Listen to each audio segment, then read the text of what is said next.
کہ محرم کے اندر نکاح کے اعتبار سے بڑی اہم چیز ہے، اس کو بڑی توجہ کے ساتھ سمجھنا ہے۔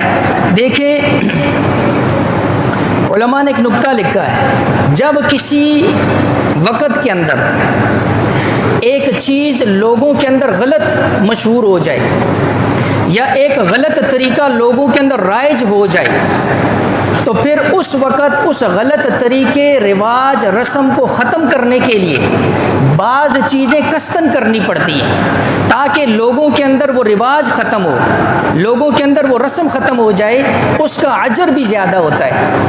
اس لیے اللہ کے نبی علیہ الصلوۃ والسلام نے ایک حدیث کا مفہوم ہے کہ جو میری کسی مٹی ہوئی سنت کو زندہ کرے گا، جو میری کسی مٹی ہوئی سنت کو زندہ کرے گا، اس وقت جب جو ہے سنت پر چلنا انگارے کو ہاتھ میں رکھنے کے برابر ہے، تو فرمایا ایسے وقت کے اندر ایک سنت کو زندہ کرنا 100 شہیدوں کے برابر اجر ذکر کیا گیا۔ کیوں؟ اس لیے کہ اس وقت جو ہے اس سنت پر چلنا مشکل ہے، اس رواج کو ختم کرنا مشکل ہے، اس طریقے کو ختم کرنا مشکل ہے۔ تو میں نے عرض کیا کہ جب لوگ اس کے اندر معیوب سمجھتے ہوں نکاح کو، تو پھر محرم ہی کے اندر جو ہے نا جی نکاح کو عام کیا جائے۔ اور یہ کوئی ایسی چیز نہیں ہے کہ پہلی چیز ہے۔ تاریخ الخمیس ایک بڑی تاریخی کتاب ہے اور بڑی مستند کتاب ہے، اس میں سیرت کی تاریخ ہے اور خلفائے راشدین کی تاریخ ہے۔ تو تاریخ الخمیس کے اندر حضور صلی اللہ علیہ وآلہ وسلم کا جو پہلا نکاح ہے، جو حضرت ختیجۃ الکبریٰ رضی اللہ تعالی عنہا سے ہوا،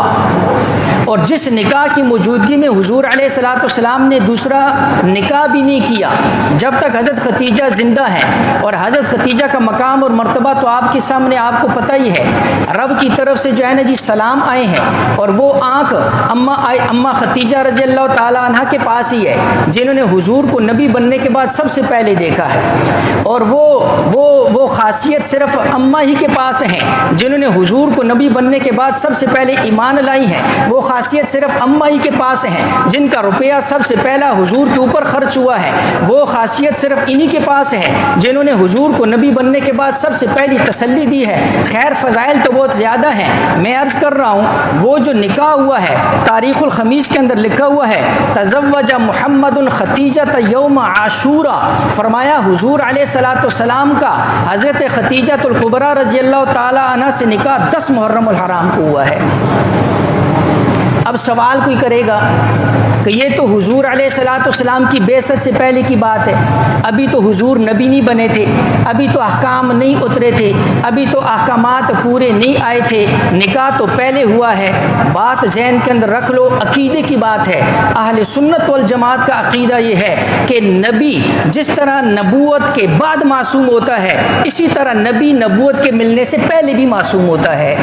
جس طرح نبی نبوت کے بعد ہر گناہ سے محفوظ ہوتا ہے، اسی طرح ہمارا عقیدہ ہے نبی نبوت سے ملنے سے پہلے بھی ہر گناہ سے محفوظ ہوتا ہے۔ اللہ جس طرح اس کی حفاظت نبوت کے بعد کرتا ہے، اسی طرح اللہ اس کی حفاظت نبوت سے پہلے بھی کرتا ہے۔ پہلے دن سے نبی معصوم ہوتا ہے، اسی لیے تو اللہ نے اس کے سر پر نبوت کا تاج سجانا ہوتا ہے۔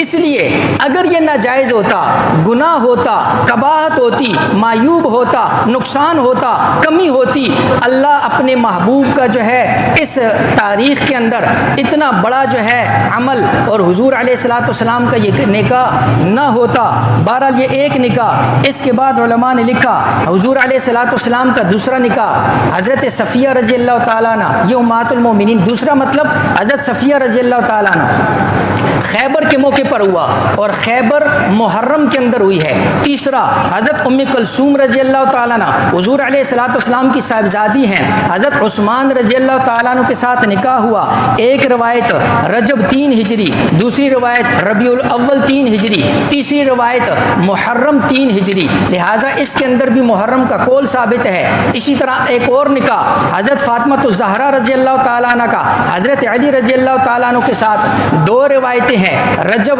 2 ہجری، محرم 2 ہجری، یہاں پر بھی محرم کی جو ہے نا جی روایت ثابت ہے اور ملتی ہے۔